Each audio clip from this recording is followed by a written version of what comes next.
નવરાત્રિ ગરબામાં પથ્થરમારા બાદ અસામાજિક તત્વોની મિલકતો ઉપર બુલડોઝર ફેરવવાની કામગીરી હાથ ધરવામાં આવી છે.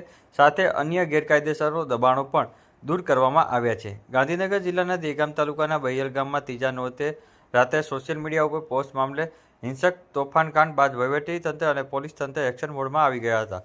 ગરબા દરમિયાન પથ્થરમારો, પોલીસ પર હુમલો અને 4 જેટલી દુકાનોમાં આગ ચંપી જેવો ગંભીર બનાવ બાદ કડક કાયદાનું પાલન કરવા માટે 9 ઓક્ટોબરે વહેલી સવારથી વહીવટીતંત્ર દ્વારા ગામના મુખ્ય માર્ગો ઉપર આરોપીઓના ગેરકાયદેસર કાચા પાકા દબાણો તોડી પાડવામાં આવ્યા છે. સાથે જ આરોપીઓ સિવાય પણ અન્ય વ્યક્તિઓએ જે બંને પક્ષના જે છે ગેરકાયદેસર દબાણો તેને દૂર કરવામાં આવ્યા હતા.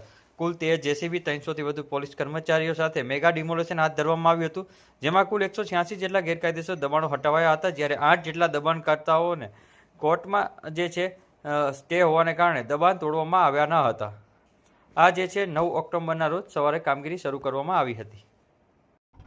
દહેગામમાં આજ વહેલી સવારથી લગભગ 186 ઇલીગલ સ્ટ્રક્ચર્સ જો આઈડેન્ટિફાઈ કરવામાં આવેલ છે, એની દબાણ હટાવવાની કાર્યવાહી ચાલુ છે. આ સ્ટ્રક્ચર્સ 10 દિવસથી આઈડેન્ટિફાઈ કરીને એની ઉપર અલગ અલગ નોટિસ આપવામાં આવેલ છે. નોટિસ આપ્યા પછી આજ સવારથી ડેમોલિશનની કાર્યવાહી શરૂ કરવામાં આવેલ છે. લગભગ 1000થી વધારે અલગ અલગ સરકારી ડિપાર્ટમેન્ટના અધિકારી કર્મચારી આજ આ કાર્યવાહીમાં જોડાયેલું છે અને 300થી વધારે પોલીસ કર્મચારી અને અધિકારી જોડાયેલું છે.